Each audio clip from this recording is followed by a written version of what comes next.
Jepang adalah salah satu negara dengan sejarah yang sangat panjang dan kaya. Dari zaman prasejarah hingga menjadi salah satu negara industri terbesar di dunia, perjalanan peradaban Jepang penuh dengan transformasi besar yang mempengaruhi bukan hanya di Asia, tetapi juga dunia. Dalam video kali ini, kita akan menyelami perjalanan panjang sejarah Jepang, dari awal mula peradaban, kebangkitan samurai, pengaruh budaya Tiongkok dan Korea, hingga peradaban modern Jepang yang terkenal dengan inovasi teknologinya. Inilah peradaban Jepang, dari zaman kuno hingga Jepang modern yang mempesona.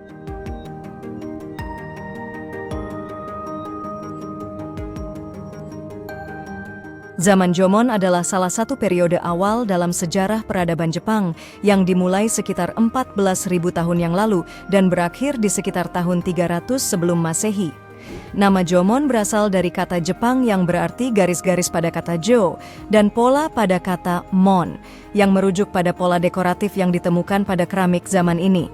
Pada periode Jomon, masyarakat Jepang hidup sebagai pemburu pengumpul.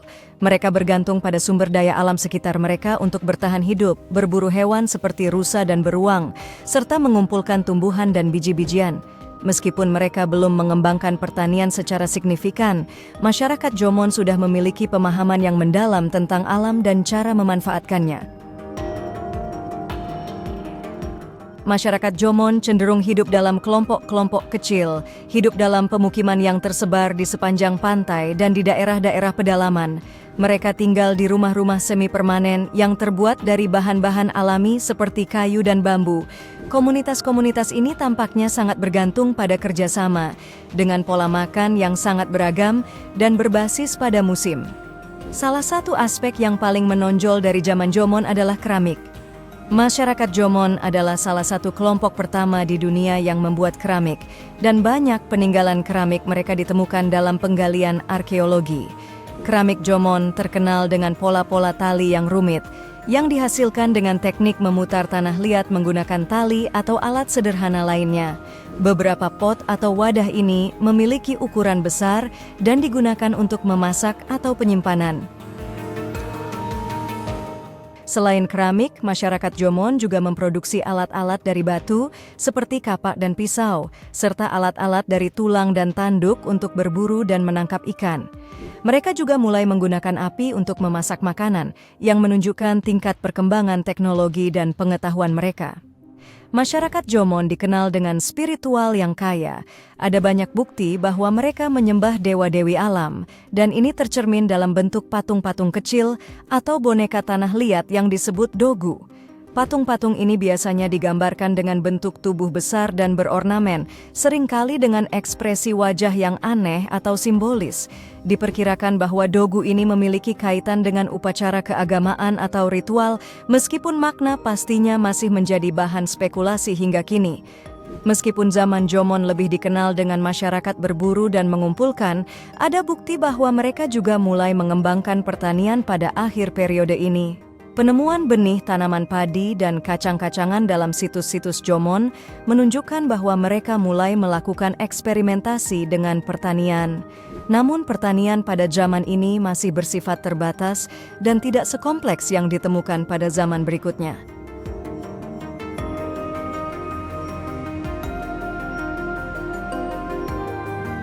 Zaman Yayoi berlangsung antara tahun 300 sebelum Masehi sampai dengan tahun 300 Masehi, merupakan periode yang sangat penting dalam sejarah Jepang. Pada masa ini, terjadi peralihan besar dalam struktur sosial, ekonomi, dan budaya pada masyarakat Jepang. Perubahan-perubahan yang terjadi tidak hanya membentuk dasar-dasar kehidupan masyarakat Jepang modern, tetapi juga mencerminkan pengaruh dari luar, terutama dari Tiongkok dan Korea yang merupakan tetangga terdekat yang memainkan peran penting dalam membentuk karakter bangsa Jepang. Salah satu perubahan paling signifikan di zaman Yayoi adalah transisi masyarakat Jepang dari gaya hidup berburu pengumpul seperti yang ditemukan pada zaman Jomon sebelumnya, ke kehidupan yang lebih agraris dan terorganisir. Masyarakat Yayoi mulai mengembangkan pertanian, terutama pertanian padi basah yang diperkenalkan oleh pengaruh dari Korea dan Tiongkok. Penggunaan teknik irigasi yang lebih efisien memungkinkan masyarakat Yayoi menghasilkan surplus pangan yang mendukung pertumbuhan populasi dan menciptakan stabilitas sosial. Selain padi, mereka juga mulai menanam kacang-kacangan dan sayuran yang memperkaya pola konsumsi mereka. Perubahan ini menandai lahirnya fondasi ekonomi yang bertahan lama dalam sejarah Jepang. Masyarakat Jepang mulai membentuk komunitas yang lebih besar dan terorganisir. Desa-desa besar mulai muncul dengan pemukiman yang lebih permanen dan teratur. Masyarakat Yayoi mengembangkan struktur sosial yang lebih jelas dengan kelas petani sebagai mayoritas, diikuti oleh kelas pengrajin dan pedagang yang mulai memainkan peran penting dalam perekonomian. Peningkatan produksi pertanian yang lebih efisien menciptakan kebutuhan akan pengelolaan yang lebih terorganisir, yang pada akhirnya memperkuat peran kelas-kelas sosial ini. Zaman Yayoi sudah mulai menggunakan bahan logam seperti besi dan tembaga untuk membuat alat pertanian, senjata, dan perhiasan. Peralatan logam seperti sabit, cangkul, dan pisau menggantikan alat-alat batu yang digunakan pada zaman Jomon, sehingga meningkatkan efisiensi dalam berbagai kegiatan, termasuk pertanian. Keramik Yayoi juga menunjukkan perkembangan signifikan dibandingkan dengan keramik zaman Jomon. Meskipun desainnya lebih sederhana, tapi keramik Yayoi lebih halus dan lebih fungsional, digunakan untuk kebutuhan sehari-hari, seperti wadah penyimpanan makanan dan minuman. Kalau pengaruh budaya Korea yang paling dominan adalah di bidang pertanian, maka pengaruh Tiongkok lebih tampak pada sistem penulisan dan struktur politik. Meskipun pengaruh Tiongkok belum sepenuhnya mendalam pada periode ini, pengaruh tersebut mulai memberikan dasar bagi perkembangan budaya Jepang pada masa yang akan datang. Pada zaman Yayoi, muncul pemimpin-pemimpin lokal yang memiliki kekuatan yang lebih besar, menandakan awal dari pembentukan kerajaan yang lebih terorganisir di masa depan. Salah satu pemimpin terkenal pada waktu itu adalah Himiko, seorang wanita yang memerintah wilayah luas di bagian selatan Jepang pada abad ketiga Masehi. Meskipun pada masa ini belum ada negara yang sepenuhnya bersatu, pemimpin-pemimpin lokal mulai menunjukkan kekuatan yang lebih terpusat, membuka jalan bagi pembentukan struktur politik yang lebih kuat di masa depan. Kepercayaan masyarakat Yayoi juga berkembang lebih kompleks dibandingkan dengan zaman Jomon. Mereka mulai mengembangkan kepercayaan animisme yang menjadi dasar dari agama Shinto dengan pemujaan terhadap roh alam yang diyakini berada dalam objek-objek alam seperti batu, pohon, dan gunung. Praktik spiritual ini tercermin dalam ritual-ritual penguburan peralatan dan barang-barang berharga yang diyakini dapat membantu orang yang telah meninggal di alam baka. Kepercayaan dan ritual ini menjadi fondasi dari tradisi spiritual yang akan berkembang lebih lanjut dalam kebudayaan Jepang, terutama melalui agama Shinto yang hingga kini masih menjadi bagian kehidupan dari budaya Jepang. Perdagangan zaman Yayoi mulai berkembang, baik secara domestik maupun internasional. Hubungan perdagangan dengan Korea dan Tiongkok sangat penting, terutama dalam bidang logam, kerajinan, dan produk pertanian. Jepang mulai mengimpor berbagai barang dari luar yang memperkaya kebudayaan mereka, seperti barang-barang logam dan kerajinan tangan. Selain itu, masyarakat Yayoi juga terampil dalam pelayaran dan perdagangan maritim yang memungkinkan mereka menjalin hubungan dengan wilayah-wilayah lain di Asia Timur. Kehidupan ini membantu memperkuat hubungan antara Jepang dan negara-negara tetangga, serta memperkenalkan lebih banyak elemen budaya luar ke dalam masyarakat Jepang.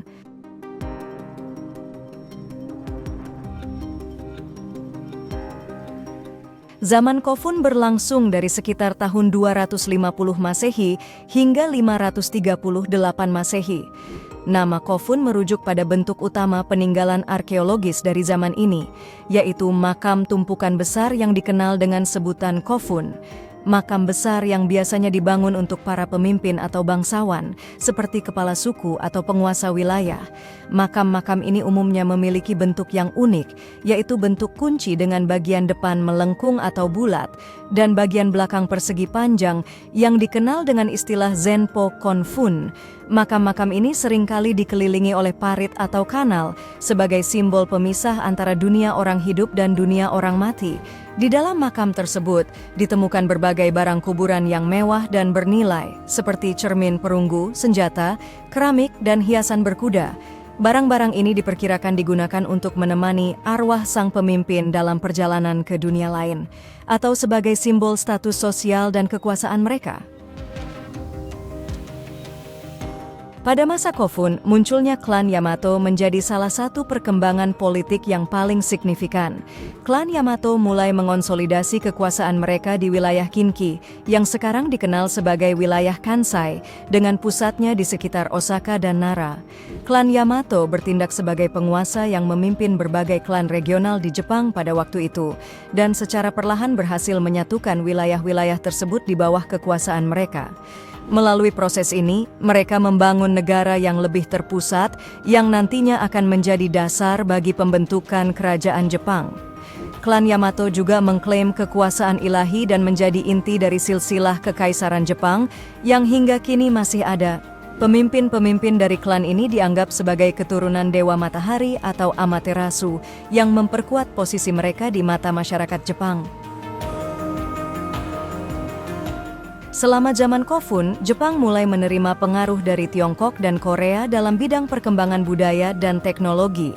Pengaruh Tiongkok dapat dilihat dalam pengenalan sistem tulisan Tiongkok yang mulai digunakan untuk mencatat sejarah dan administrasi. Selain itu, Jepang juga mengadopsi teknik-teknik peleburan logam dan pembuatan keramik yang lebih maju.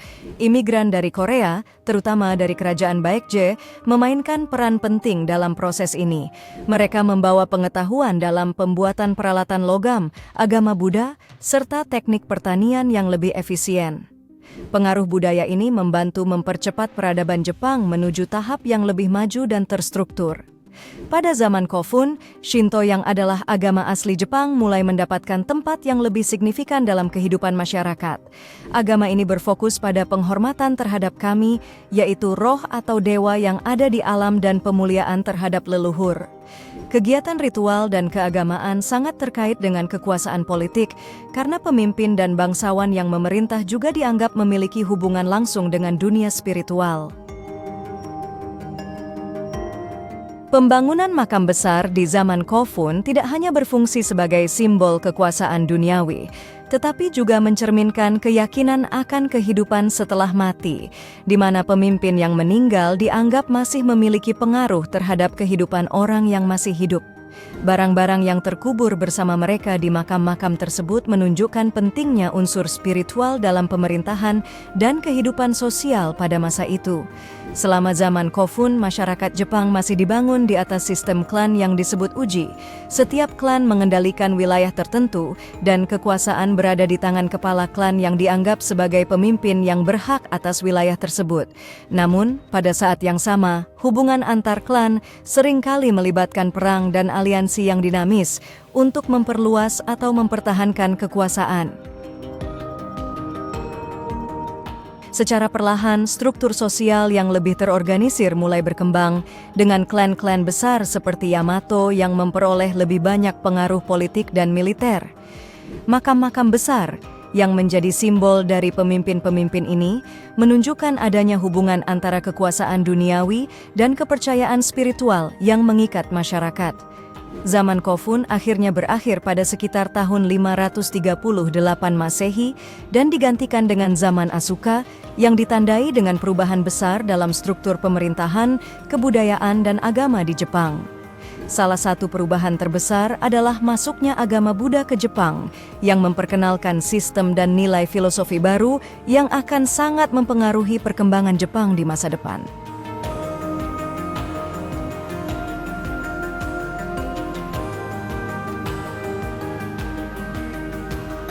Zaman Asuka berlangsung dari tahun 538 sampai 710 Masehi.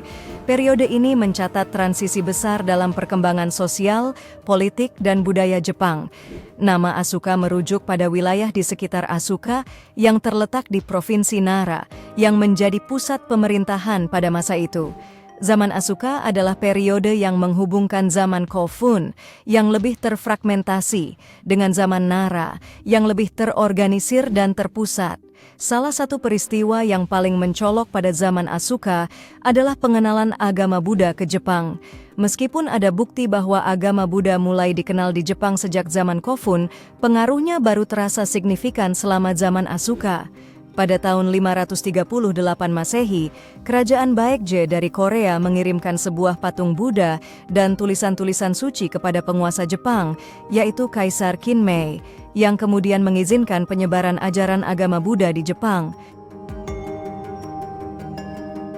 Pengenalan agama Buddha ini bukan hanya mengubah aspek keagamaan masyarakat Jepang, tetapi juga membawa dampak besar dalam bidang seni, arsitektur, dan politik. Buddhisme yang masuk ke Jepang seringkali dipadukan dengan Shinto, agama asli Jepang, dalam bentuk sinkretisme atau penggabungan kepercayaan yang khas. Ini menciptakan sebuah sistem keagamaan yang unik, di mana unsur-unsur kedua agama ini saling mempengaruhi. Buddhisme juga membawa berbagai konsep filosofis dan sosial yang berkembang dalam masyarakat Jepang, termasuk ajaran tentang karma, penebusan, dan kesederhanaan. Pada zaman Asuka, Jepang mulai bertransformasi dari struktur pemerintahan yang terfragmentasi menjadi lebih terorganisir. Salah satu perubahan besar yang terjadi adalah reformasi pemerintahan yang berusaha menciptakan sebuah negara yang lebih terpusat dan lebih terstruktur.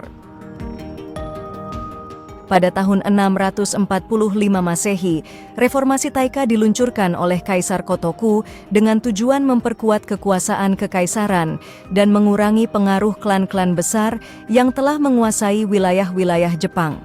Reformasi ini mengadopsi banyak unsur dari sistem pemerintahan Tiongkok dan memperkenalkan beberapa kebijakan seperti pembagian tanah di seluruh negeri yang dikendalikan oleh negara, bukan oleh klan-klan.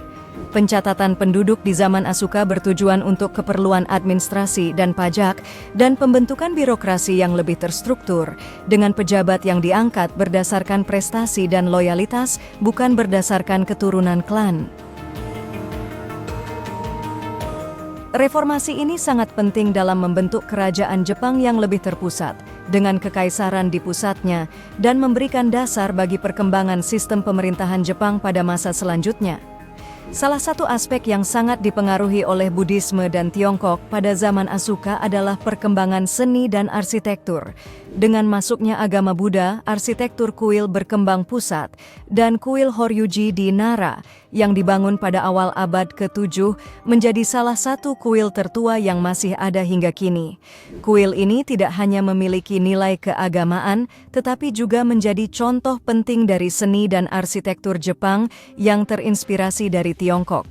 Buddhisme juga memperkenalkan gaya seni baru, seperti patung Buddha dan lukisan yang menggambarkan ajaran dan kisah-kisah keagamaan. Selain itu, Jepang mengadopsi teknik-teknik dari Tiongkok dalam pembuatan keramik dan peralatan logam, yang memperkaya tradisi seni Jepang. Pengaruh Tiongkok juga sangat besar dalam bidang penulisan. Pada masa ini, huruf Tiongkok mulai digunakan untuk menulis aksara Jepang, yang akhirnya mengarah pada pengembangan sistem penulisan kana, yaitu hiragana dan katakana, yang menjadi dasar penulisan Jepang hingga saat ini. Meskipun reformasi pemerintahan berusaha menciptakan negara yang lebih terpusat, zaman Asuka tetap ditandai dengan perjuangan antar klan yang memperebutkan kekuasaan. Salah satu klan yang paling berpengaruh adalah klan Soga, yang mendukung penyebaran agama Buddha dan memiliki pengaruh besar di pemerintahan. Pada tahun 587, klan Soga terlibat dalam pertempuran Shigisan melawan klan Mononobe dan Nakatomi, yang menentang penyebaran agama Buddha. Kemenangan klan Soga dalam pertempuran ini memperkuat pengaruh mereka dalam politik Jepang dan memungkinkan agama Buddha untuk berkembang lebih jauh di negara ini. Namun, meskipun klan Soga berhasil mengukuhkan posisi mereka, ketegangan politik antara klan-klan besar tetap berlangsung, menciptakan dinamika politik yang kompleks dalam sejarah awal Jepang. Zaman Asuka juga penting dalam sejarah penulisan Jepang.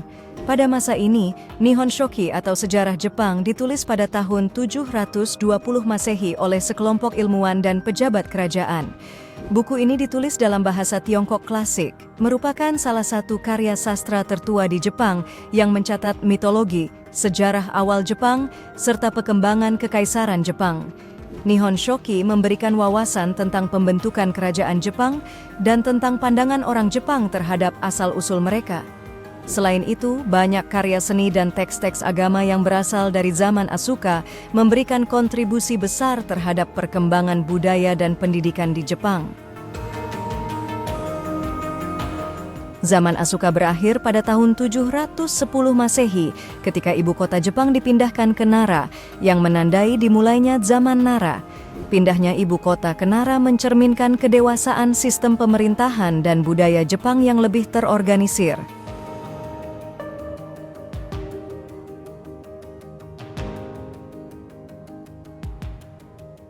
Zaman Nara berlangsung dari tahun 710 sampai 794 Masehi. Nama Nara merujuk pada ibu kota Jepang pada masa itu, Heijō-kyo atau sekarang daerah Nara, yang menjadi pusat pemerintahan pertama yang terorganisir secara resmi dan menjadi simbol dari negara yang lebih terstruktur. Keputusan untuk memindahkan ibu kota ini merupakan bagian dari upaya untuk menciptakan negara yang lebih terpusat dan terorganisir. Nara dipilih sebagai ibu kota karena lokasinya yang sangat strategis di tengah Jepang dan kemampuannya untuk lebih mudah dipertahankan secara militer. Desain kota Nara mengadopsi model ibu kota Tiongkok kuno kala itu, yaitu Chang'an dengan struktur jalan yang teratur dan pusat-pusat pemerintahan yang jelas. Heijō-kyo dibangun dengan konsep urban yang rapi, dengan pusat kota yang memisahkan area pemerintahan, tempat tinggal, dan kawasan suci. Langkah ini merupakan keinginan untuk mengorganisir negara secara lebih efisien, baik dari segi administrasi maupun budaya. Pada tahun 701 Masehi, Jepang mengadopsi Kode Taiho atau Taiho Ritsuryo, yaitu sebuah sistem hukum yang mengadopsi banyak prinsip dari Tiongkok. Kode ini mengatur berbagai aspek kehidupan sosial, termasuk pembagian wilayah administratif, pajak, dan hubungan antara penguasa dan rakyat. Sistem birokrasi yang dikembangkan pada masa ini menetapkan pembagian tugas administratif yang jelas dan memberikan peran penting bagi pejabat pemerintah dalam menjalankan urusan negara. Selain itu, Jepang juga mulai membangun sistem perundang-undangan yang lebih formal untuk memperkuat kekuasaan kekaisaran dan menciptakan tatanan sosial yang lebih terstruktur. Dengan mengadopsi prinsip-prinsip dari model Tiongkok, Jepang berusaha membangun negara yang lebih stabil. Agama Buddha yang diperkenalkan pada zaman Asuka semakin berkembang pesat pada zaman Nara. Pada periode ini, Buddhisme menjadi kekuatan dominan dalam kehidupan beragama dan politik Jepang. Pemerintah Jepang mendukung pengembangan agama Buddha sebagai bagian dari strategi untuk memperkuat legitimasi kekaisaran. Buddhisme di Jepang pada masa ini tidak hanya berfungsi sebagai agama, tetapi juga menjadi instrumen politik yang memperkuat kekuatan kaisar. Kuil Todaiji di Nara, yang menampung Daibutsu atau patung Buddha raksasa, adalah simbol kuat dari pengaruh agama Buddha terhadap negara. Patung Buddha yang sangat besar ini dibangun di bawah perintah Kaisar Shomu untuk menegaskan kekuatan spiritual kekaisaran. Buddhisme juga membawa pengaruh besar dalam seni, terutama dalam pembuatan patung Buddha, lukisan, dan arsitektur kuil. Kuil-kuil Buddha yang besar dan megah dibangun di seluruh Jepang, menjadikannya sebagai pusat kebudayaan dan keagamaan. Zaman Nara berakhir pada tahun 794 Masehi ketika ibu kota dipindahkan ke Heian-kyo atau sekarang Kyoto. Perpindahan ibu kota ini menandai dimulainya zaman Heian yang dikenal sebagai puncak budaya Jepang klasik.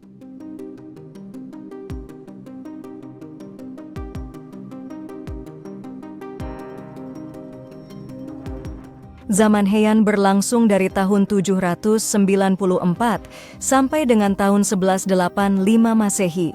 Nama Heian merujuk pada ibu kota Jepang pada masa itu, yaitu Heian-kyo atau sekarang Kyoto. Pemindahan ini tidak hanya dimaksudkan untuk mencari lokasi yang lebih aman dan strategis, tetapi juga sebagai upaya untuk mengurangi pengaruh agama Buddha yang saat ini sangat dominan di Nara. Heian-kyo dirancang dengan mengikuti prinsip perencanaan kota ala Tiongkok, tetapi juga mengadopsi elemen-elemen khas Jepang. Kota baru ini dibangun dengan rencana urban yang rapi dan simetris, dengan jalan-jalan utama yang membagi kota menjadi distrik-distrik yang berbeda, seperti area istana, kuil, dan tempat tinggal bangsawan. Heian-kyo akan bertahan sebagai pusat politik dan kebudayaan Jepang selama lebih dari 1000 tahun, menjadi saksi perkembangan berbagai tradisi dan kebudayaan yang kini menjadi ciri khas Jepang. Salah satu aspek paling menonjol dari zaman Heian adalah kemunculan novel Jepang pertama. Genji Monogatari atau The Tale of Genji karya Murasaki Shikibu adalah salah satu karya sastra terbesar dari periode ini. Karya ini sering dianggap sebagai novel pertama di dunia. Novel ini mengisahkan kehidupan seorang pangeran yang bernama Genji, yang terlibat dalam berbagai intrik cinta dan politik di istana. Genji Monogatari menawarkan cerita memikat yang menggambarkan secara mendalam kehidupan sosial, estetika, dan budaya istana Heian. Selain itu, karya sastra lain yang terkenal adalah Makura no Soshi atau The Pillow Book karya Sei Shonagon.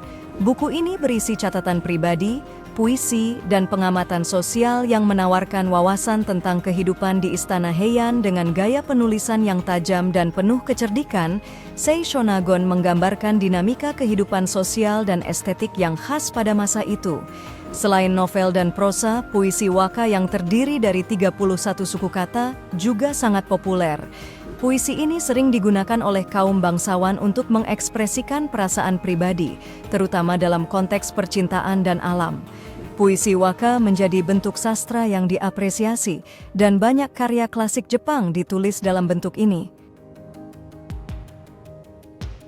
Selain sastra, di zaman Heian juga terjadi perkembangan seni dan arsitektur yang pesat. Arsitektur kuil, istana, dan rumah-rumah bangsawan menampilkan gaya yang elegan dan sederhana, dengan fokus pada bahan-bahan alami seperti kayu dan batu. Kuil Kinkakuji atau pavilion emas dan kuil Ginkakuji atau pavilion perak yang terletak di Kyoto adalah contoh ikon arsitektur yang menggambarkan kesederhanaan, tetapi dengan keindahan estetika Heian. Pada zaman Heian, pemerintahan Jepang masih terpusat di tangan kaisar, namun seiring berjalannya waktu, kekuasaan politik lebih banyak dikuasai oleh klan-klan bangsawan. Salah satu yang paling berpengaruh adalah klan Fujiwara, yang melalui pernikahan politik dan berhasil menduduki posisi-posisi penting di pemerintahan. Dengan cara ini, para anggota klan Fujiwara menjadi wali bagi banyak kaisar yang masih muda dan mengendalikan jalannya pemerintahan. Klan Fujiwara berhasil mengontrol jalannya pemerintahan selama berabad-abad, meskipun peran kaisar hanya sebatas simbolis. Para penguasa klan Fujiwara mengatur administrasi negara dengan mengendalikan jabatan-jabatan penting dan membentuk kebijakan yang menguntungkan mereka. Sistem pemerintahan ini dikenal dengan sebutan periode Fujiwara yang berlangsung hingga akhir abad ke-11. Namun kekuatan klan Fujiwara mulai menurun menjelang akhir zaman Heian, terutama karena konflik internal dan pertentangan dengan klan-klan lain yang mulai bangkit. Periode ini juga menandai kemunculan para samurai. Samurai pada awalnya berfungsi sebagai prajurit yang melindungi wilayah-wilayah tertentu, tetapi mereka perlahan-lahan mulai memperoleh kekuatan yang lebih besar, terutama di daerah-daerah yang jauh dari ibu kota. Samurai yang pada awalnya bekerja di bawah kendali klan bangsawan, kelak akan menjadi kekuatan dominan dalam pemerintahan dan militer Jepang. Puncak dari ketegangan antara klan-klan militer terjadi dalam Perang Genpei dari tahun 1180 sampai tahun 1185, yang melibatkan klan Minamoto dan klan Taira. Konflik ini berakhir dengan kemenangan klan Minamoto dan menandai berakhirnya zaman Heian dan digantikan oleh zaman Kamakura, ketika kekuasaan militer diambil alih oleh shogun.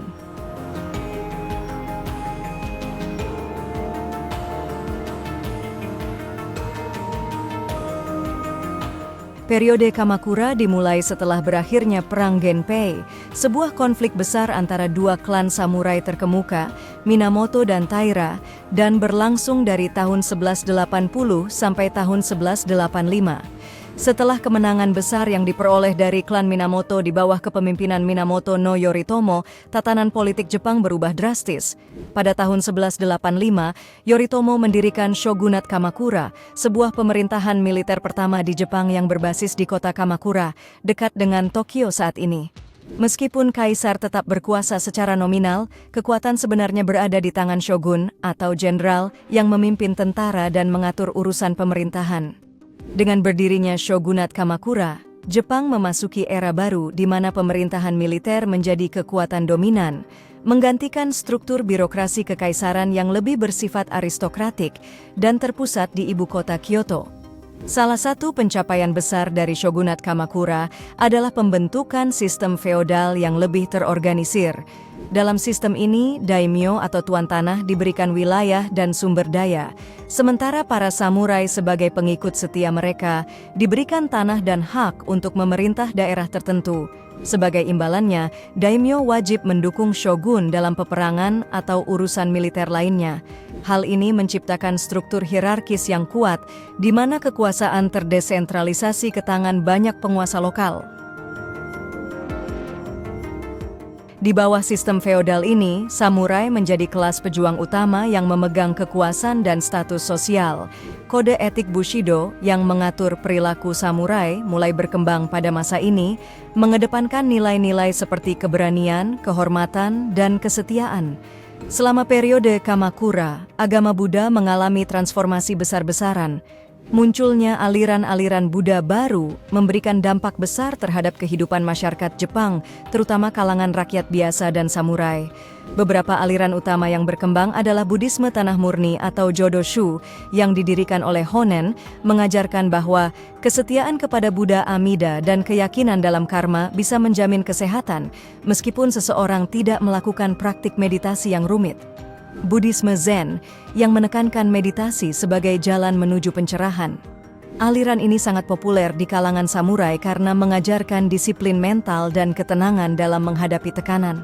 Dan yang terakhir adalah Buddhisme Nichiren yang didirikan oleh Nichiren, menekankan pelafalan Sutra Lotus sebagai sarana untuk mencapai pencerahan dan keberuntungan. Perkembangan agama-agama ini menunjukkan bahwa ajaran Buddha semakin tersebar di kalangan rakyat biasa dan dalam beberapa kasus memberikan pengaruh besar pada kebijakan dan kehidupan spiritual masyarakat Jepang. Salah satu tantangan terbesar yang dihadapi oleh Shogunat Kamakura adalah invasi Mongol yang dipimpin oleh Kubilai Khan pada akhir abad ke-13. Pada tahun 1274 dan 1281, pasukan Mongol berusaha menyerang Jepang dengan kekuatan besar. Namun, kedua kali invasi tersebut gagal total, sebagian besar karena kamikaze atau topan besar yang menghancurkan armada Mongol. Meskipun invasi ini berhasil digagalkan, perjuangan melawan Mongol menambah beban ekonomi dan politik pada Shogunat Kamakura. Walaupun prestasi militer dalam mempertahankan Jepang dari invasi, Mongol meningkatkan popularitas shogunat, itu juga menambah ketegangan internal dan meningkatkan ketidakpuasan di kalangan samurai yang merasa mereka tidak cukup diberi penghargaan atau tanah sebagai balasan atas jasa mereka. Pada awal abad ke-14, Shogunat Kamakura mulai mengalami kemunduran. Ketegangan politik antara shogun dan keluarga Hojo yang bertindak sebagai shiken atau kepala administrasi kantor keshogunan di Kamakura dan memiliki pengaruh besar dalam pemerintahan semakin meningkat. Ketidakpuasan di kalangan samurai dan ketidakmampuan shogun untuk menangani krisis ekonomi memperburuk keadaan. Pada tahun 1333, Shogunat Kamakura akhirnya runtuh setelah perlawanan yang dipimpin oleh Ashikaga Takauji dan sekutunya menggulingkan keluarga Hojo dan mendirikan Shogunat Ashikaga atau Shogunat Muromachi.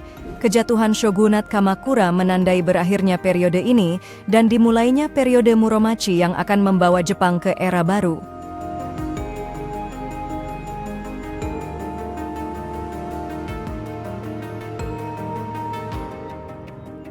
Periode Muromachi berlangsung antara tahun 1336 sampai dengan tahun 1573 Masehi. Periode ini dimulai dengan pendirian shogunat Ashikaga oleh Ashikaga Takauji pada tahun 1336 setelah menggulingkan shogunat Kamakura yang telah berkuasa sebelumnya. Ashikaga Takauji memindahkan pusat pemerintahan ke Kyoto dan mendirikan shogunat baru yaitu Shogunat Ashikaga. Nama Muromachi sendiri merujuk pada daerah di Kyoto tempat kediaman shogun berada. Meskipun Shogunat Ashikaga memegang kendali politik Jepang, kekuasaannya tidak sepenuhnya kuat. Shogun ini lebih bergantung kepada daimyo atau tuan tanah, penguasa lokal yang memiliki kekuatan militer dan ekonomi besar di wilayah masing-masing. Hal ini menyebabkan terjadinya ketidakstabilan politik dengan seringnya pemberontakan dan perselisihan antara faksi-faksi yang berkuasa. Pada awal periode ini, terjadi perang Nanbokucho yang berlangsung dari tahun 1336 sampai dengan tahun 1392. Sebuah perang saudara antara dua faksi yang mendukung kaisar yang berbeda, yaitu Kaisar Utara yang didukung Ashikaga dan Kaisar Selatan yang menentang mereka. Pertempuran ini akhirnya dimenangkan oleh Ashikaga. Pada pertengahan abad ke-15, ketidakstabilan politik semakin parah dengan terjadinya Perang Onin yang berlangsung dari tahun 1467 sampai dengan tahun 1477 yang hampir menghancurkan Kyoto, ibu kota Jepang saat itu. Perang ini dipicu oleh perselisihan antara dua klan samurai besar serta perebutan kekuasaan antara keluarga-keluarga penguasa lokal. Perang ini berlanjut selama lebih dari 10 tahun dan menyebabkan kekacauan di seluruh negeri. Setelah Perang Onin, Jepang memasuki zaman Sengoku Jidai atau zaman negara-negara berperang yang berlangsung hingga abad ke-16. Dalam periode ini, banyak daimyo yang berusaha memperluas wilayah kekuasaan mereka menyebabkan konflik terus-menerus di seluruh Jepang. Meskipun demikian, era ini juga membawa kemunculan tokoh-tokoh besar seperti Oda Nobunaga, Toyotomi Hideyoshi, dan Tokugawa Ieyasu yang pada akhirnya berhasil menyatukan seluruh Jepang dan mengakhiri kekacauan tersebut pada akhir abad ke-16. Meskipun dipenuhi dengan ketidakstabilan politik dan perang, zaman Muromachi juga menjadi periode penting dalam sejarah budaya Jepang. Pada masa ini, pengaruh Zen Buddhisme sangat kuat, dan banyak aspek kehidupan seni dan budaya Jepang dipengaruhi oleh ajaran Zen yang menekankan kesederhanaan, ketenangan, dan kontemplasi.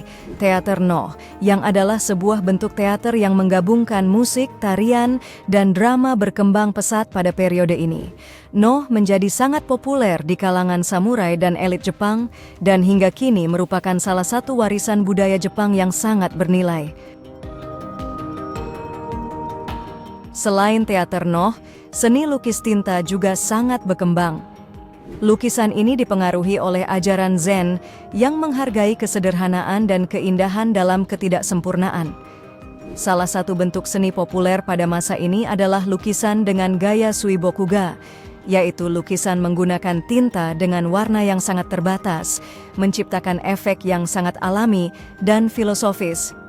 Ada juga ikebana yang sangat terkenal, yaitu seni merangkai bunga yang memanfaatkan berbagai jenis bunga, rumput-rumputan dan tanaman dengan tujuan untuk dinikmati keindahannya. Seni berkebun Zen juga berkembang pada masa ini. Kebun Zen dengan desain batu dan tanaman minimalis menjadi simbol kesederhanaan dan ketenangan dalam Zen Buddhisme. Chanoyu atau upacara minum teh adalah tradisi yang mengutamakan nilai-nilai ketenangan dan penghargaan terhadap alam juga berkembang pada masa ini. Secara ekonomi, zaman Muromachi adalah periode di mana perdagangan mulai berkembang pesat, baik di dalam negeri maupun dengan negara-negara luar. Perdagangan dengan Tiongkok sangat penting, dan pelabuhan-pelabuhan seperti Nagasaki menjadi titik penghubung utama untuk pertukaran barang-barang seperti porselen atau keramik, sutra, dan rempah-rempah. Selain itu, sistem pertanian di Jepang juga berkembang selama periode ini dengan peningkatan produksi beras sebagai komoditas utama. Sebagian besar ekonomi pada masa ini didasarkan pada sistem pertanian yang dikelola oleh petani dan dimiliki oleh daimyo atau tuan tanah. Pada akhir abad ke-16, Jepang mulai berhubungan dengan bangsa Eropa, terutama dengan Portugis yang datang ke Jepang pada tahun 1543. mereka memperkenalkan barang-barang baru, seperti senjata api dan teknologi barat lainnya, yang kemudian berperan penting dalam sejarah militer Jepang. Pada tahun 1573, kekuasaan Shogunat Ashikaga berakhir setelah Oda Nobunaga berhasil menggulingkan Shogun Ashikaga yang terakhir, Ashikaga Yoshiaki. Ini menandai berakhirnya zaman Muromachi dan awal dari periode Azuchi Momoyama yang lebih terpusat dan stabil, di mana Jepang mulai disatukan kembali di bawah kekuasaan seorang penguasa tunggal.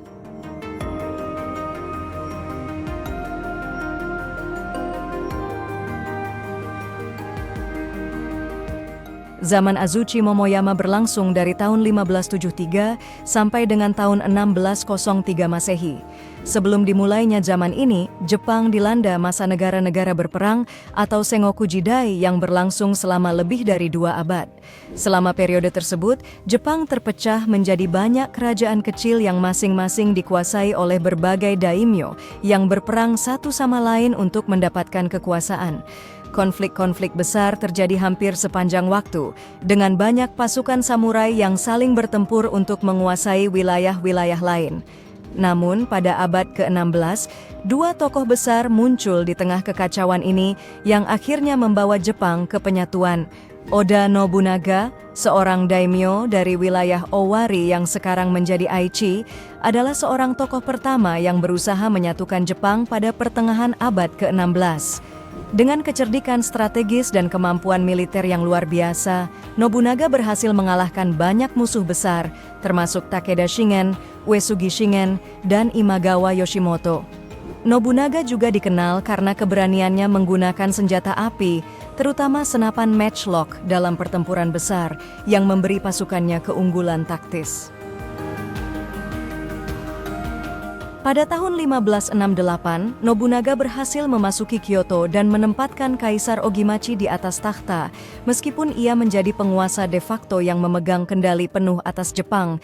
Ini menjadi simbol awal dari upaya penyatuan Jepang. Namun perjalanan Nobunaga menuju penyatuan Jepang terhenti secara tragis pada tahun 1582 ketika ia dibunuh dalam peristiwa Honnoji oleh salah satu jenderalnya, Akechi Mitsuhide. Meskipun demikian, kematian Nobunaga tidak menghentikan proses penyatuan Jepang yang sudah dimulai. Setelah kematian Nobunaga, Toyotomi Hideyoshi, salah satu jenderal setia Nobunaga, melanjutkan perjuangan untuk menyatukan seluruh Jepang. Hideyoshi yang berasal dari kalangan rakyat biasa, berhasil mengalahkan musuh-musuh Nobunaga dan menjadi penguasa yang tak tertandingi di Jepang. Dengan meninggalnya Nobunaga, terjadilah pertempuran Yamazaki pada tahun 1582. Hideyoshi mengalahkan pasukan Akechi Mitsuhide dan membalaskan pembunuhan terhadap majikannya, yaitu Oda Nobunaga. Pada tahun 1590, Hideyoshi berhasil menaklukkan wilayah Hojo yang terakhir menentang kekuasaan Nobunaga, dan dengan itu ia berhasil menyatukan Jepang di bawah pemerintahannya. Pada tahun 1592 dan tahun 1597, Hideyoshi melancarkan 2 ekspedisi militer besar ke Korea dalam upaya untuk memperluas pengaruh Jepang dan mencoba menaklukkan Tiongkok. Meskipun ekspedisi ini berakhir dengan kegagalan, usaha tersebut memperlihatkan ambisi besar Hideyoshi untuk menjadikan Jepang sebagai kekuatan besar di Asia Timur. Toyotomi Hideyoshi meninggal pada tahun 1598. Meskipun ia berhasil menyatukan Jepang, kematiannya menciptakan kekosongan kekuasaan yang akhirnya memicu konflik baru. Hideyori, putra angkat Hideyoshi, menjadi penerusnya, tetapi ia tidak dapat mempertahankan kekuasaan dalam menghadapi tantangan dari daimyo lainnya. Pada tahun 1600, Tokugawa Ieyasu, seorang jenderal yang sebelumnya menjadi sekutu Hideyoshi, berhasil meraih kemenangan besar dalam pertempuran Sekigahara melawan pasukan yang dipimpin oleh Ishida Mitsunari, sekutu Hideyoshi. Kemenangan ini mengokohkan Ieyasu sebagai penguasa tertinggi Jepang dan mengarah pada pembentukan Shogunat Tokugawa pada tahun 1603, yang membawa Jepang ke dalam era perdamaian yang dikenal sebagai periode Edo.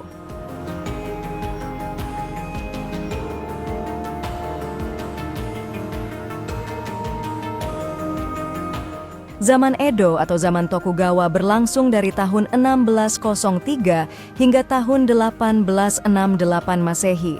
Ketika Tokugawa Ieyasu berhasil mengalahkan rival-rivalnya dalam pertempuran Sekigahara pada tahun 1600 dan kemudian diangkat menjadi shogun atau pemimpin tertinggi oleh Kaisar Jepang. Kemenangan ini menandai dimulainya pemerintahan keluarga Tokugawa yang berlangsung lebih dari 250 tahun, menggantikan periode ketidakstabilan yang terjadi selama zaman negara-negara berperang atau Sengoku Jidai. Setelah mendirikan shogunat Tokugawa, Ieyasu mengkonsolidasikan kekuasaannya dengan membangun pemerintahan yang sangat terstruktur dan mengendalikan para daimyo di seluruh Jepang. Ieyasu mengimplementasikan berbagai kebijakan untuk memastikan stabilitas, termasuk sistem kontrol terhadap para daimyo yang mengharuskan mereka tinggal di ibu kota, Edo yang sekarang menjadi Tokyo secara bergantian dan meninggalkan keluarga mereka sebagai jaminan kesetiaan. Dengan langkah-langkah ini, Ieyasu berhasil menyatukan Jepang yang sebelumnya terpecah belah dan memulai era perdamaian yang panjang. Penyatuan ini bertahan lama, memungkinkan negara Jepang untuk fokus pada pembangunan sosial, ekonomi, dan budaya. Pemerintahan Tokugawa berfokus pada pengaturan sosial yang ketat dan sistem feodal yang sangat terstruktur. Shogun memegang kendali mutlak atas negara dan angkatan bersenjata, sementara kaisar meskipun secara simbolis tetap dianggap sebagai kepala negara, tidak memiliki kekuasaan politik yang nyata. Shogun bertanggung jawab atas stabilitas dan perdamaian Jepang. Sistem bakufu atau pemerintahan militer yang dipimpin oleh shogun mengawasi seluruh negara. Sistem ini memastikan kontrol yang ketat atas daimyo dan mencegah munculnya kekuatan lokal yang dapat mengancam kekuasaan Tokugawa. Masyarakat Jepang pada zaman Edo dibagi menjadi 4 kelas utama, yaitu samurai sebagai kelas militer dan administrator, kelas petani yang merupakan kelas terbesar dan bertugas menghasilkan pangan, kelas pengrajin atau pekerja kerajinan, serta kelas pedagang yang merupakan kasta yang lebih rendah tetapi semakin berkembang secara ekonomi. Walaupun pedagang menjadi kaya, mereka tetap dianggap berada di bawah samurai dalam sistem kelas sosial yang ketat.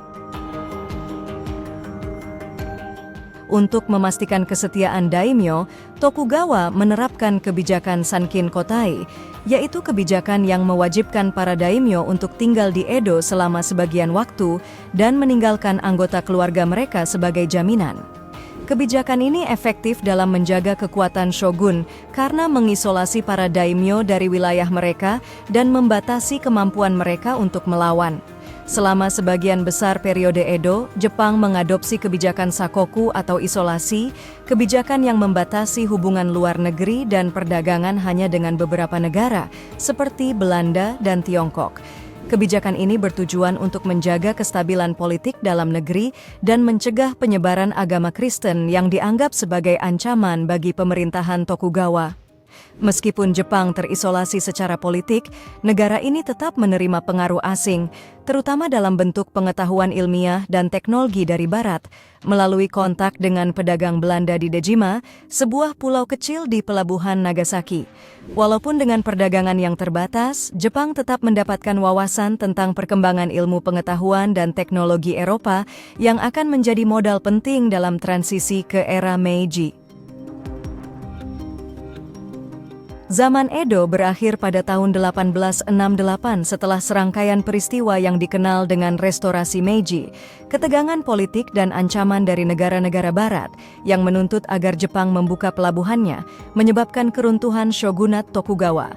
Shogun terakhir Tokugawa Yoshinobu terpaksa menyerahkan kekuasaannya kepada kaisar yang kembali memegang kekuasaan penuh.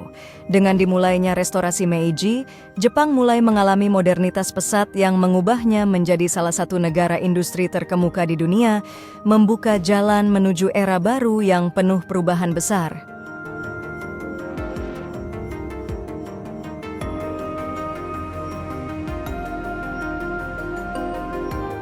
Restorasi Meiji atau Meiji Ishin berlangsung dari tahun 1868 sampai dengan tahun 1912 setelah shogun terakhir. Tokugawa Yoshinobu secara resmi menyerahkan kekuasaannya kepada Kaisar Meiji, namun peralihan kekuasaan ini tidak berlangsung mulus. Faksi-faksi yang mendukung kembalinya kekuasaan ke tangan kaisar seperti Satsuma, Choshu, dan Tosa mulai bergerak melawan shogunat.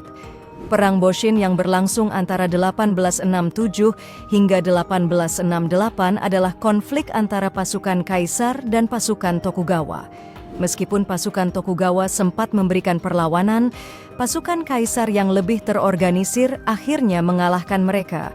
Dengan kemenangan tersebut, pemerintahan shogunat Tokugawa berakhir dan Kaisar Meiji kembali menguasai pemerintahan.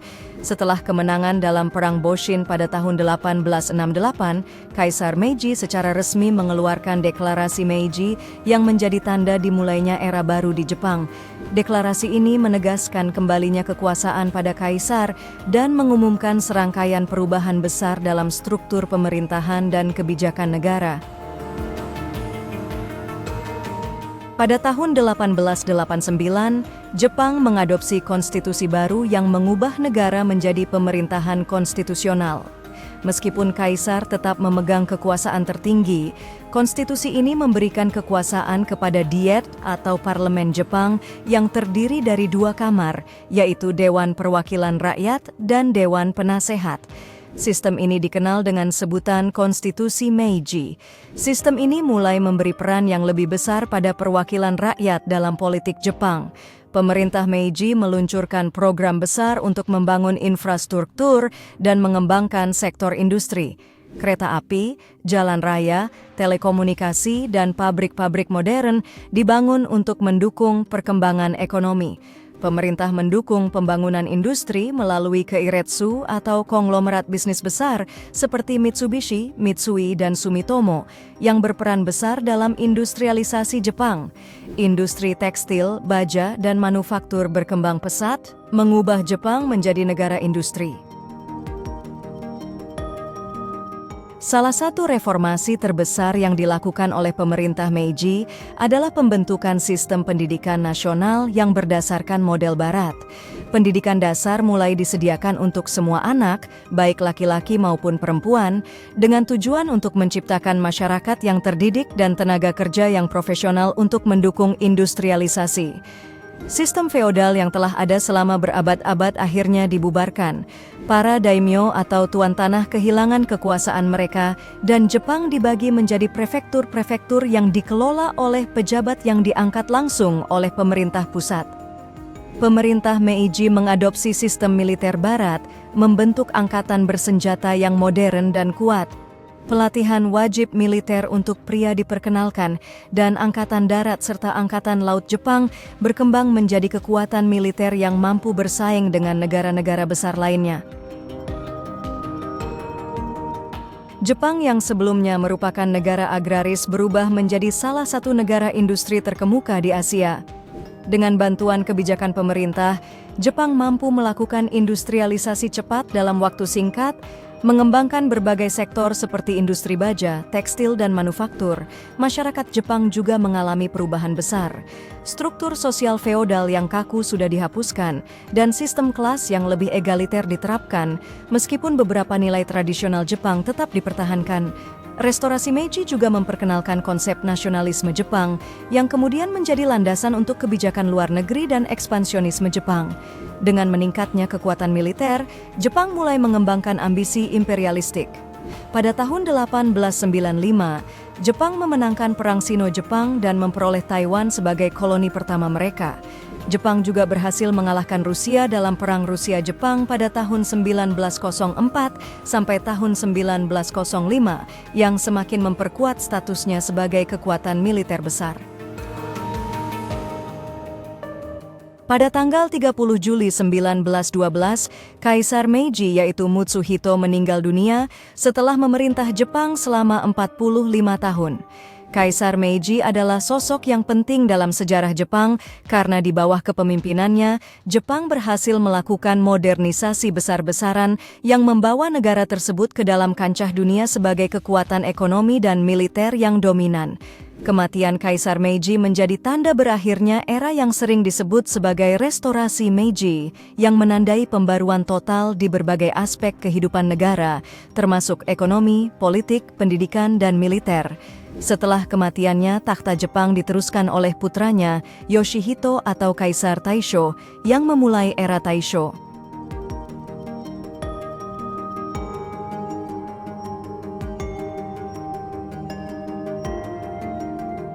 Periode Taisho berlangsung dari tahun 1912 hingga tahun 1926 Masehi. Periode ini dimulai dengan meninggalnya Kaisar Meiji dan digantikan oleh putranya Kaisar Taisho. Meskipun memiliki kedudukan sebagai kepala negara, Kaisar Taisho dikenal memiliki kondisi kesehatan yang buruk sejak muda, yang membuatnya sering tidak terlibat langsung dalam urusan negara. Kesehatannya yang lemah mengakibatkan peran pemerintah lebih banyak dijalankan oleh Perdana Menteri dan Kabinet, yang berarti pemerintahan Jepang pada masa ini bergantung pada pejabat-pejabat yang terpilih melalui proses politik. Peran kaisar yang lebih simbolis dalam periode ini membuka peluang bagi para politisi dan partai-partai politik untuk berperan lebih besar dalam pengambilan keputusan. Meskipun demikian, oligarki militer yang berpengaruh tetap menjaga kekuasaannya dalam banyak aspek kehidupan masyarakat Jepang. Salah satu ciri utama dari zaman Taisho adalah demokratisasi yang mulai berkembang di Jepang. Meskipun Jepang tetap mempertahankan sistem monarki, pada masa ini mulai terjadi perubahan besar dalam struktur politik negara, dengan peningkatan pengaruh partai politik dan lebih banyaknya keterlibatan rakyat dalam proses pemerintahan. Pada tahun 1925, Jepang mengesahkan Undang-Undang Universal Suffrage yang memberi hak suara kepada semua pria dewasa tanpa memandang status ekonomi atau sosial. Hal ini memperluas partisipasi politik rakyat dalam pemilu yang sebelumnya terbatas hanya pada pria kaya. Selain itu, partai-partai politik mulai berperan besar dalam pemerintahan, meskipun pengaruh oligarki militer dan elit politik masih kuat. Meskipun Jepang tidak terlibat langsung dalam Perang Dunia Pertama, Jepang memanfaatkan kondisi perang untuk memperkuat posisi ekonominya, dengan meningkatkan ekspor dan memperluas pengaruhnya dalam perdagangan internasional. Ekspor produk-produk industri seperti senjata dan peralatan militer meningkat, dan Jepang meraih keuntungan besar dari kekosongan pasar yang ditinggalkan negara-negara barat. Namun setelah perang berakhir, Jepang menghadapi kesulitan ekonomi. Inflasi tinggi, ketidakstabilan pasar, dan kemiskinan meluas menambah ketegangan di masyarakat, yang diakibatkan mitra Jepang di barat mengalami kehancuran akibat perang, dan permintaan barang menjadi berkurang, sedangkan ketersediaan barang sangat berlebihan, yang kemudian memunculkan rasa tidak puas terhadap sistem yang ada. Meskipun zaman Taisho memperlihatkan perkembangan dalam sistem pemerintahan parlementer dan langkah-langkah demokratisasi, ketegangan antara kelompok militer dan pemerintah sipil semakin memuncak pada akhir periode ini. Kelompok militer yang dominan mendorong kebijakan untuk melakukan ekspansionisme militer ke luar negeri, terutama di Manchuria dan Tiongkok. Konflik antara militer dan pemerintahan sipil semakin intensif, terutama setelah terpilihnya Hara Takashi, Perdana Menteri pertama yang berasal dari partai politik pada tahun 1918. Meskipun Hara berusaha memperkenalkan reformasi dan pemerintahan yang lebih demokratis, ia menghadapi perlawanan keras dari militer dan kelompok elit yang tidak ingin kehilangan kekuasaan mereka. Hara Takashi akhirnya dibunuh pada tahun 1921, sebuah peristiwa yang menunjukkan betapa rapuhnya kestabilan politik Jepang pada waktu itu. Kematian Hara dan peristiwa lainnya mengarah pada meningkatnya pengaruh militer dalam politik. Dalam beberapa tahun setelah itu, militer semakin terlibat dalam pengambilan keputusan politik dan mengontrol kebijakan luar negeri Jepang, sementara pemerintah sipil semakin terpinggirkan. Pada tahun 1926, Kaisar Taisho meninggal dunia dan Hirohito naik takhta menjadi Kaisar Showa. Perubahan ini menjadi tanda berakhirnya zaman Taisho dan dimulainya zaman Showa yang lebih bergejolak. Peralihan ini membawa Jepang pada periode yang lebih militeristik, di mana militer menjadi lebih dominan dalam politik negara.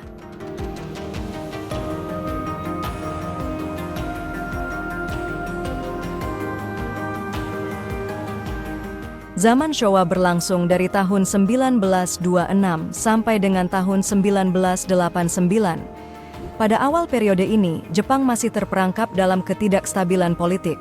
Meskipun Jepang telah lama menjadi negara industri, Jepang mengalami transisi politik yang tidak mudah dari sistem kekaisaran feodal menuju negara industri modern.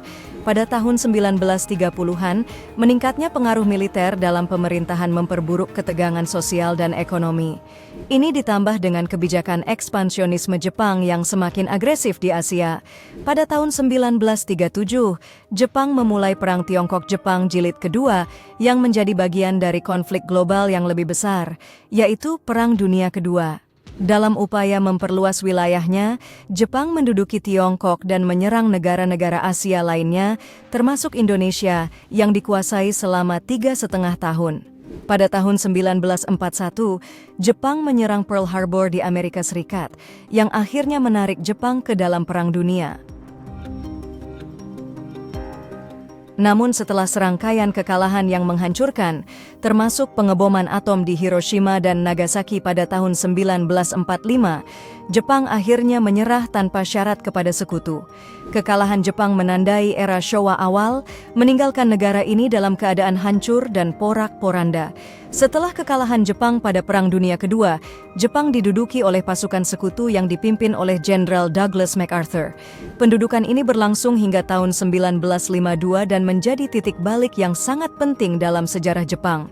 Salah satu langkah pertama yang diambil oleh sekutu adalah merumuskan konstitusi Jepang pasca perang, yang mengadopsi prinsip-prinsip demokrasi dan menghapuskan kebijakan militer Jepang. Konstitusi ini masih berlaku hingga saat ini, dengan pasal terkenal yang melarang Jepang untuk memerangi negara lain yang ditulis di dalam pasal 9. Selama reformasi politik, periode ini juga memperlihatkan langkah-langkah besar dalam rekonstruksi ekonomi. Dengan bantuan Amerika Serikat, Jepang mulai membangun kembali industrinya, meskipun negara ini masih bergantung pada bantuan luar negeri. Secara perlahan, Jepang mulai merasakan efek positif dari kebijakan luar negeri yang lebih damai dan peralihan menuju ekonomi berbasis teknologi dan manufaktur. Memasuki tahun 1950-an dan 1960-an, Jepang mengalami keajaiban ekonomi yang luar biasa. Negara ini berhasil membangun kembali infrastruktur industrinya dengan cepat dan pada saat yang sama mengembangkan teknologi baru yang memungkinkan Jepang untuk menjadi kekuatan industri yang dominan di Asia, bahkan di dunia. Sektor manufaktur, khususnya industri otomotif dan elektronik, berperan besar dalam pertumbuhan ini. Perusahaan-perusahaan besar seperti Toyota, Sony, dan Panasonic mulai menguasai pasar global, menghasilkan barang-barang berkualitas tinggi yang diminati di seluruh dunia. Jepang menjadi simbol efisiensi dan inovasi. Dengan adanya kebijakan industri yang berpihak pada manufaktur dan ekspor, Jepang berhasil mengatasi kesulitan pasca perang dan muncul sebagai salah satu negara dengan ekonomi terbesar di dunia. Selain itu, periode ini juga menandai kebangkitan budaya Jepang. Industri film, musik, dan televisi berkembang pesat dan anime mulai dikenal di luar negeri. Jepang, yang dulu dikenal karena tradisi kunonya, kini menjadi pusat inovasi budaya yang digemari oleh banyak negara. Pada tahun 1970-an, meskipun ekonomi Jepang tetap kuat, laju pertumbuhannya mulai sedikit melambat. Salah satu faktor yang mempengaruhi adalah krisis minyak yang melanda dunia pada tahun 1973. Krisis ini memaksa Jepang untuk menyesuaikan diri dengan teknologi yang lebih efisien dalam penggunaan energi. Namun, ekonomi Jepang tetap berhasil beradaptasi dengan memperkenalkan teknologi ramah lingkungan dan lebih hemat energi. Pada tahun 1989, Kaisar Hirohito meninggal dunia, mengakhiri periode Showa dan memulai periode Heisei di bawah putranya, Kaisar Akihito. Kematian Hirohito menandai berakhirnya sebuah era, namun warisan dari masa pemerintahannya tetap membekas, baik dalam bentuk Jepang yang telah dibangun kembali sebagai negara demokratis maupun sebagai kekuatan ekonomi global.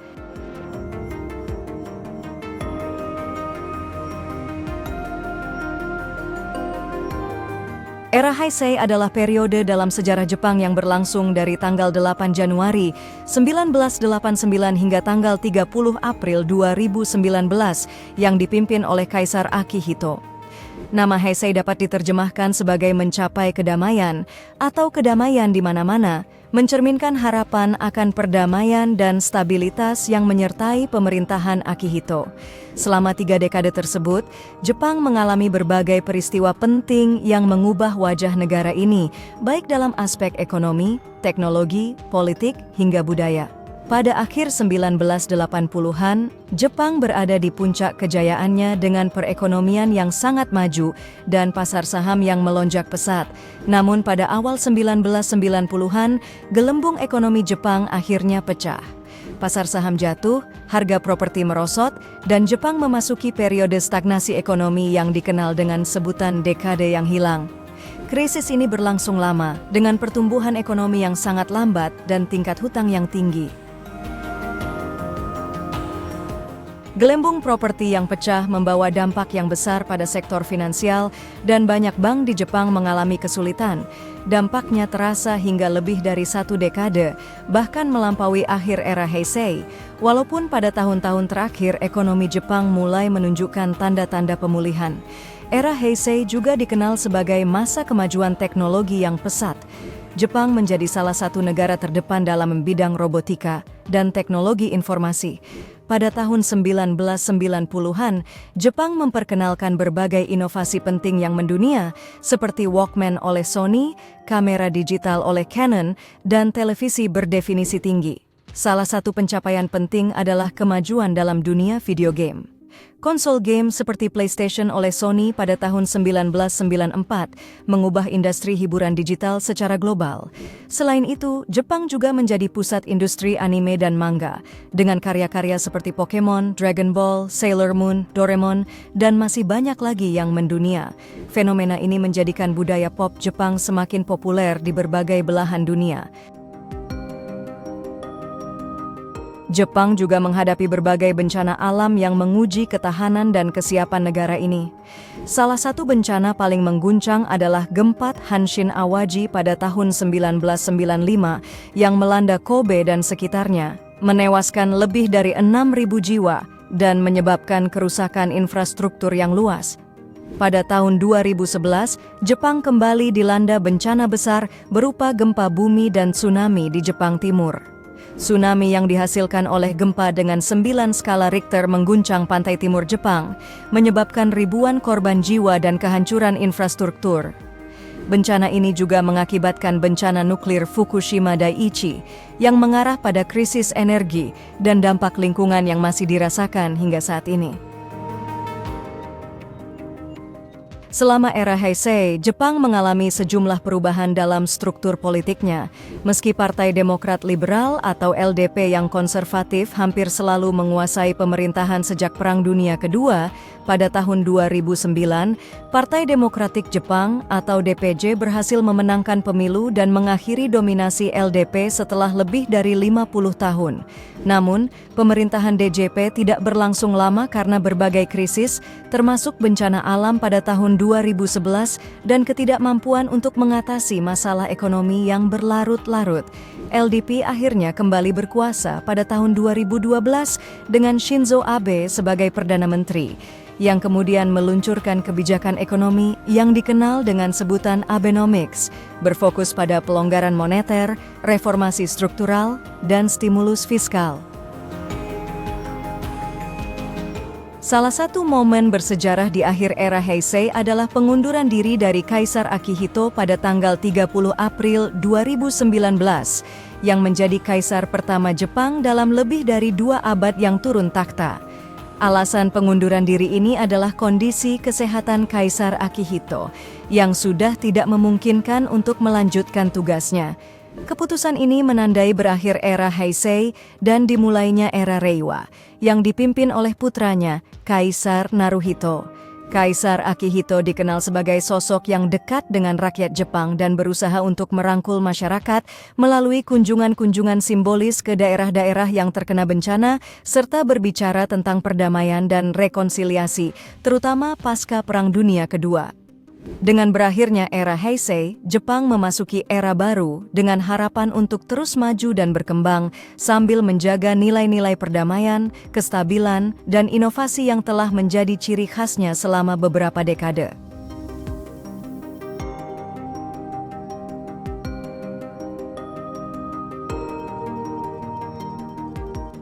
Era Reiwa dimulai dengan momen sejarah yang sangat jarang terjadi dalam sejarah monarki Jepang. Pengunduran diri Kaisar Hirohito pada tanggal 30 April 2009. Pada tanggal 1 Mei 2019 putra pertama Akihito, yaitu Kaisar Naruhito, naik takhta sebagai Kaisar Jepang ke-126.